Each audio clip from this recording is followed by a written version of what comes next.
Hello, good evening. Today we are lucky to have Mr. Anirban Mitro, Head HR and Admin of TCG Life Sciences. Welcome, Mr. Mitro. We would like to know about your professional career, whatever you want to share with us. Okay. Yeah, good. Thank you very much, Sanjukta, for inviting me to NHRD, also Kolkata chapter. It's my privilege. Well, to talk about my professional career, I started my career back in 99 with a small organization called Digital Think. Then that was in Kolkata. Then I moved to Bombay in the year 2000. I started with Godrej. Spent there for almost 5 years. So that was kind of an amazing learning experience for me. Whatever today I have achieved, or whatever I know in terms of learning curve, probably the majority of that was because of that journey. 5 years, it was a difficult journey. After that, I had a small stint with Srei in Kolkata. Worked for another around 5 months or so. Then again went back to Bombay with Lafarge Cement. Made some quick changes. Lafarge, I was there for a year.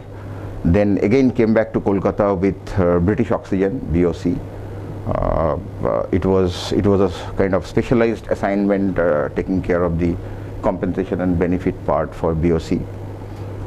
From BOC, again I went to Pune with Tech Mahindra.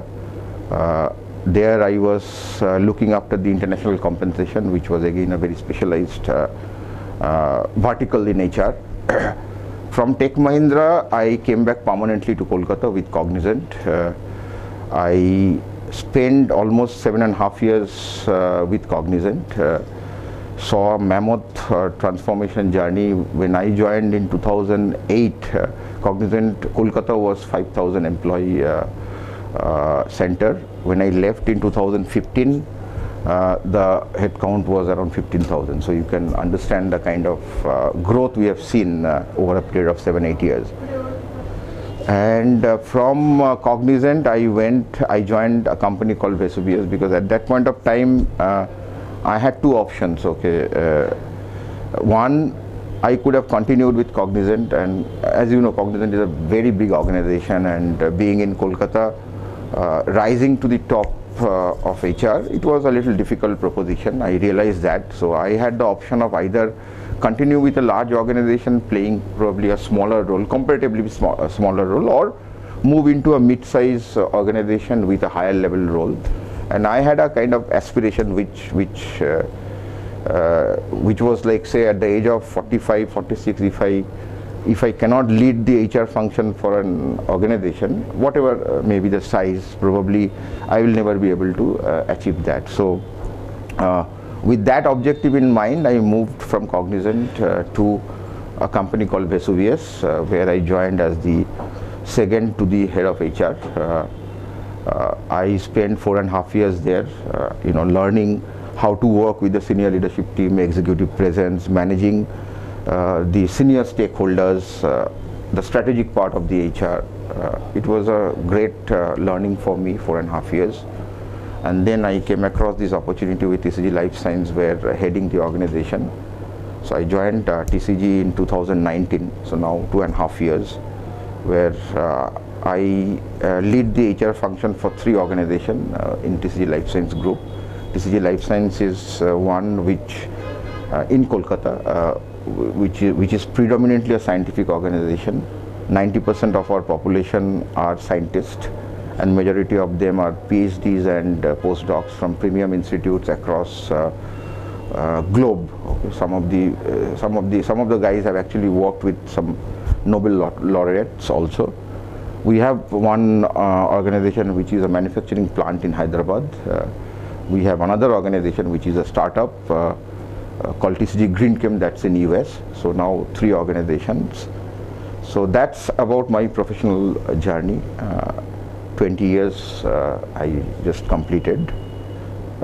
extremely challenging, extremely exciting career. A lot of challenges I have faced, but that has actually helped me to grow as an individual, as a professional. Some amount of I would say wisdom, some amount of understanding of people, understanding of organization, that I have kind of learned through this experiential learning journey. So yeah, that's Anirban, it's a great journey.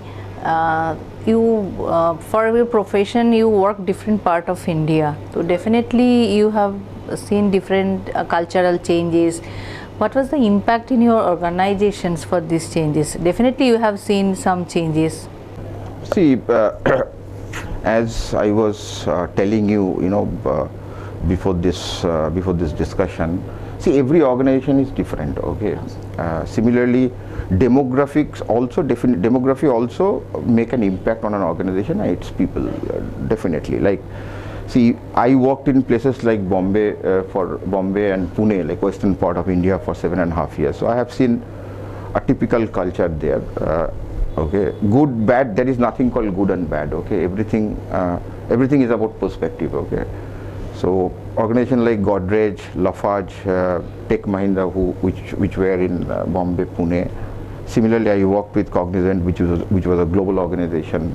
I used to, though I was based in Kolkata, but I used to travel quite frequently to Chennai, which was the India headquarters, and I had a team there and some a good number of internal customers there, my group of people. So yeah, now again in Kolkata, TCG Life Science, as I mentioned, we have a unit in Hyderabad, so I travel frequently to Hyderabad. Definitely culturally there are differences, but and it has got an impact on the organizational culture also. The way people in Hyderabad behave, or the way people in Hyderabad react to a particular issue vis-a-vis in Kolkata. Again, as I said, there is nothing called right and wrong. Okay, it's all about perspective. But frankly speaking, cultural differences would be there. The most important fact being in HR is that we need to understand, we need to respect that cultural differences. Like, we have an office in US now, so there most of the people are US citizens, so their way of looking at things, their perspectives are different than India. So I am also learning. Okay, I am also learning how sometimes the kind of email I get from them, or while having a conversation, the way they react. Probably I sitting in Kolkata, seeing the organization in Kolkata, probably I may sometimes feel that that's not appropriate, but for them that is appropriate. So that's what I said. I mean, there is nothing right and wrong. Cultural differences would be there. The best way to cope up with it is basically you have to understand from their perspective. You have to respect that the cultural differences, and see, as an organization, you are trying to drive a particular cultural culture within the organization, wherever you are present, irrespective of that, which is driven by your DNA. And then, understanding the cultural differences, you have to continuously try to influence that, how you can navigate, or how you can push your organization culture throughout the organization, irrespective of wherever you are based. If you can mention some good change, good difference that we can learn also from different zone. Yeah. If you can mention any basic difference. See, I'll just give you an example. Like, say, in Hyderabad, okay, for people, promotion, okay, change in title is very important. Okay, it's very important because they see it as a social recognition. Okay, so the expectation is very high that probably in every 2 years or 3 years I need to see I'm getting promoted, because that's how people are there. There is again nothing right or wrong. Whereas in Kolkata, probably or say generally from an HR perspective, we find, or we feel that if there is no role change, why there should be a promotion. Okay, but if you want to operate in Hyderabad, and you have to kind of keep your people motivated, because otherwise you will not be able to deliver, then you have to understand that. But understanding does not mean that you have to fulfill all their expectation. Then you have to make them realize that yes, there would be promotion, but there has to be a role change, because how will I justify a promotion? Like say today if you are working as a chemist, tomorrow if you become senior research chemist, then there has to be a role change. Otherwise why your title will change? And promotion means that there would be either enrichment or enlargement of your job, and accordingly you would have to be compensated accordingly, because today if you are doing a job of chemist, you have a value. Tomorrow if you do a job of a senior research chemist, that also has a different kind of value, differentiated value, so you have to be compensated accordingly. So that, you know, understanding you have to make them and in a very rational, very logical way, and I'm sure people understand that. Thank you. Thanks for your points. If you can share your experience for throughout your journey, what you have experienced for the transformation and the changes, what will be good for us also to know? Yeah. So as again, transformation probably is a widely used term in last 5-10 years. Okay, everybody talks about transformation, bringing transformational changes. So definitely transformation, first of all, it's a journey. Okay, it does not happen overnight. Okay, you you cannot expect somebody to come and change the organization overnight. There are certain, see, every organization is unique. Every organization has their own you know, DNA, and organizations have been successful following that DNA. Okay, we all know that Google's, Amazon's, Microsoft, they are the best organizations in the world. Now in my organization, all of a sudden, if I kind of try to bring in that culture, okay, all of a sudden, and expect that my organization will become Google or Amazon of the world tomorrow, I think that's an absolutely absurd and wrong expectation at my end. What I have seen, I mean, that's my experience, a couple of organizations where I happen to play a role to change the organization for the betterment. In my previous organization, Vesuvius, where at some point of time after I joined, I realized, of course, we had multiple round of discussion with the managing director and all, and we realized that our products, our services, if we want to give a differentiated value to our customer, then we have to bring some new breed of people. Okay, and we have to, because ultimately whatever great technology you have, you know, you may have great infrastructure, but ultimately the value to the customer will be delivered by your people. Okay, so we realized that, and then we made a long-term plan. How was that long-term plan? One, we said that we will identify some of our key people, we will train them, we will groom them, we will run them through a development journey. So we organized a couple of development centers with one of the best consultants in India. We ran them through a one-year program. You know, we created specialized role for them, special roles with very stretched KRAs, challenges. Okay, because we wanted them to kind of achieve those you know, targets, so that they go through this painful development journey. One was that.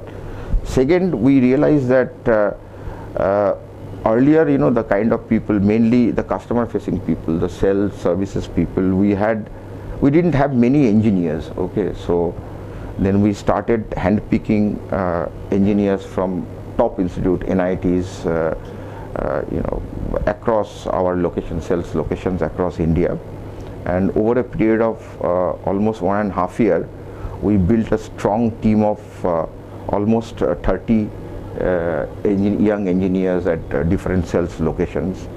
And today, I mean, I left that organization, Vesuvius, in 2019, but I still get to know that they are doing extremely well. So that's one transformation journey I can talk about. Even in TCG Life Sciences, when I joined, I saw that you know, it has got a 20 years legacy organization, scientific organizations, you know, mostly driven by the scientists, senior scientists. And I found that probably the presence of HR or credibility of HR needs a huge upliftment, because we play a strategic role. Okay, so last 2.5 years I worked very closely with the scientific leaders, with the support of my boss, that is the managing director, and today we have created a strong credibility for HR, where people look up to us for consultancy, look up to us for advice, not only for people matters but also for matters which are related directly related to the business delivery. Okay, we are in a business where we deliver molecules to the customers. Okay, so it's a drug discovery, early stage of drug discovery. So where people play a key role, our chemists. So creating that presence, the credibility of HR, that was again a transformation. 2.5 years we worked really hard, not only me but the entire HR team. And one thing was very clear, that we can only earn the trust and the credibility, we can build that credibility inside the organization if we deliver with our best abilities to our customers, because that relationship, that credibility, trust is built when my customer sees that this guy or this team is delivering value to me. So it's a regular problem solving, quick response time, adding value to their operations. If you continuously do that, you bring changes. We didn't have online employee databases and all. Today we have worked very closely. We had the option to go outside, bring a vendor and implement SuccessFactors or HCM. There are many available in the market, but what we thought, that we will work with our IT system because we understand our organization best. So we worked with our IT team. We created the entire that's called My Page, where employee, it's a self-service portal where employee can see all their information, everything is there. Same platform, and we then introduce online performance appraisal system. This is almost same as same process flow as SuccessFactors. Employees feel motivated. Absolutely. I mean, earlier it makes things very transparent to the employee. Today, as an employee, you can go to your portal and you can see all the policies, all the processes are there. And this transparency helps the employees also for staying motivated continuously. Absolutely. As a successful HR personnel, I will say, not only head tomorrow, there are long journey definitely will be there. What is the most important part of people management according to you? Yeah. See, I am a firm believer of the fact that people make the organization. Organization is an abstract term, okay? People like you, me, people like other, everybody across ranks, files, people make the organization. So you have to be very careful about how you treat your people. Okay, first and foremost thing, respect is a key word for me. Okay, so irrespective of whatever the other person is doing, you have to always keep it in mind that whatever the other person is doing, he is actually contributing to a certain extent.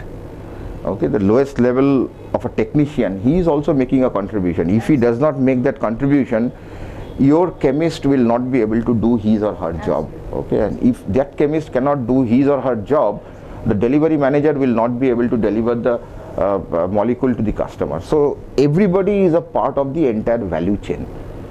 So correct. So you have to recognize the talent, you have to recognize the skill set, the value everybody brings to the organization, and you have to respect that. So so to answer your question, the first and the foremost part of the people management is learning to respect the people. Once you do that, you will see that other person will start respecting the organization, respecting the policies, respecting the processes. You will not have any problem. Absolutely, it's a reciprocal relationship. Absolutely. Thank you. That we all should remember actually. Once we respect the person we are facing, definitely that person will. Absolutely. Respect, empathy, these are very important things. See, we talk about strategy, all those things. Those are absolutely fine. You definitely need a strategy behind whatever you do. But at the end of the day, your strategy will never be successful if your people are not motivated enough, if you don't have the trust of people, and you can only create that trust by respecting people, treating people with empathy. Okay, mainly in a COVID current situation like that, you have to show that empathy to the people. Yes, we need to be the people's person. Absolutely. Then only that organization also will get the good people will. Yeah, I mean, it will see, it's directly linked with your employer branding. Okay, today if today in the market, if it is established that this organization does not respect its people, do you think any good people will be interested to join us? It will not. So as a custodian of the culture of an organization, HR has to play to ensure that culturally we are aligned, we build a culture of respect, trust. Okay, then only we will not only be able to retain our people, we will be able to attract, otherwise we will not. Retaining the culture as well at the same time. So for this thing, what will be your suggestion for the youngsters, those who are willing to come in the people management? Okay. See, I mean, again, I can only talk from my own experience. Okay, what I have seen, what has actually helped me to be successful, whatever extent I have been today. See, a couple of things. One is you have to really work. You have to really get your hands dirty. Okay, at least first 5 to 10 years, you have to really work at the ground level to know the basic processes, systems, policies, and you have to put effort for that. Because tomorrow, when you will go to a mid-level position, you will start interacting with your internal customers. They will see you as their personal advisor or consultant related to people matters, and you will only be able to give them right kind of consulting on or advices if you know your subject well. So first for me is learning and continuous learning. You have to upgrade continuously. Okay, then only you will be able to add value. Number 2 is building relationship. Okay, being in HR, if you want to be successful, you have to build relationship, and that relationship is not by any other method but promptly delivering services to your internal customers. Okay, that is number 2. And number 3 is, again, you have to learn, you have to respect people. Okay, irrespective of ranks, files, you have to respect people, because if you respect, then you will get respect. So these are the 3 things for me is very critical, which I have consciously tried to practice in my 20 years career. And one important thing is also learn to manage your boss. So that's again a very important thing. Many a times we come across situation like that, but that's important, like learning to manage not only the boss but the important stakeholders. Because everybody looks from different perspective. You have to understand their perspective and understand that, and then you have to kind of give something, take something, come to a mutual. That's why people's manager has to be good at the psychology part as well. Yeah, absolutely. We are in human science. We are in the business of human science, right? Absolutely. So not only to the youngsters, this is such a good suggestion for us also. See, we all come across this kind of situation in our day-to-day life, right? Thank you so much for these points to add our career as well. Would like to request if you can share with us the tough challenge you had been through and how you overcome it. Then that we will also able to learn. Challenges, failure, these are part of our life. Okay, and again, I strongly believe that if I don't come across challenges, if I don't fail, I will not learn, and therefore I will not grow. Okay, yeah, I mean. I can talk about a couple of challenges. One is very operational in nature, another is strategic in nature. Okay, operational, I remember when I was in Cognizant, so I had a portfolio. I had at one point of time I used to look after 3 different portfolios. One was the HR business partner for HR for the people management group across the globe. I was the HR BP for them, and another role was basically the employee relation lead for India. Okay, now Cognizant with a headcount at that point of time almost touching 2 lakhs at 11 centers in India, and generally IT companies at that point of time were not very focused on the statutory compliances and all those part. Okay, so I remember after I joined at that point of time, the CHRO was Bhaskar Das. He is an eminent person, HR person in India. So he told me that why don't you work with, my boss was Orunava, why don't you work with Orunava and create a statutory compliances framework for Cognizant, which we are kind of lacking at this juncture. So that was a great challenge for me, creating, since the scale was so big, creating those framework, creating misconduct, disciplinary action policies, because of its size, we used to come across huge number of disciplinary issues on day-to-day basis. I'm talking about India scale. Okay, so I remember we created a portal where all these cases would be logged, and then there would be a process. We had to train people at all these 11 locations, all the location HR people, that how they will handle those cases, because see, there were immense amount of sensitivity attached to it. Okay, tomorrow if somebody goes outside and talk about that this is how I was treated, it was not good for our brand name. And since we used to hire large number every year, so it was very important to protect our employer branding. Okay, so I had to visit all the 11 locations and train them that how to handle a different type of cases, whether it is fraud, whether it is sexual harassment, whether it is manager versus employee, that kind of. So creating e-learning module with the help of the internal corporate communication team. So that, and actually addressing those, because I remember at one point of time, every quarter we used to have around 300-350 cases all locked in. We created that portal called Process Unity, and every cases there was a timeline to close.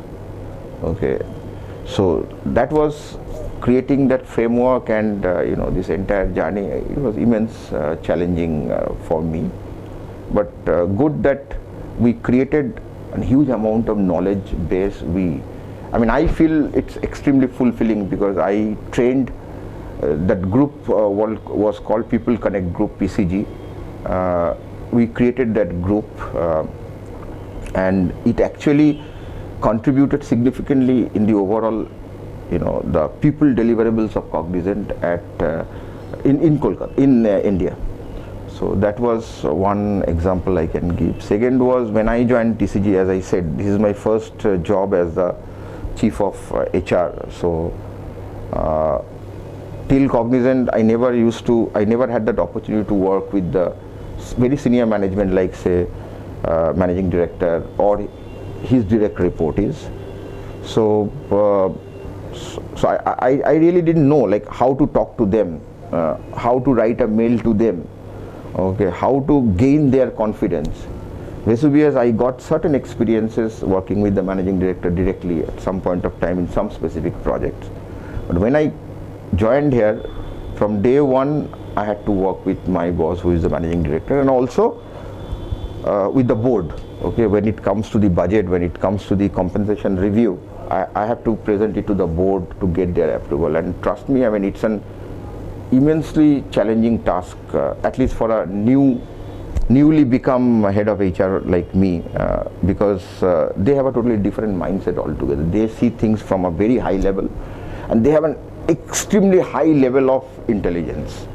Okay, you will be going there prepared, making with your notes, presentation and all those things, but you will find that they will make one question which you are not ready with. Okay, so that was again challenging, but a great learning. So today this is the third year with TCG Life Science, where I go to the board and for all these things and getting their approval, making them convinced that why you should do that. So that's again another kind of challenge, strategic part. And one more last question, I will request you to let us know. If you were not in HR profession, what would be your choice? See, from my childhood, I was extremely in outdoor sports. Okay, mainly soccer and cricket. So, definitely, if I would not have gone to HR, I would have gone to something related to sports. Maybe something like sports management and all. I would have gone there because that's where my passion is. Besides HR. Thank you, Mr. Mitra, for enlightening us with all your knowledges. Definitely, we will get another chance to interact with you in future. Thank you, NHRD, for giving us this platform to connect with Mr. Mitra and others. Thank you so much. Thank you. Thank you.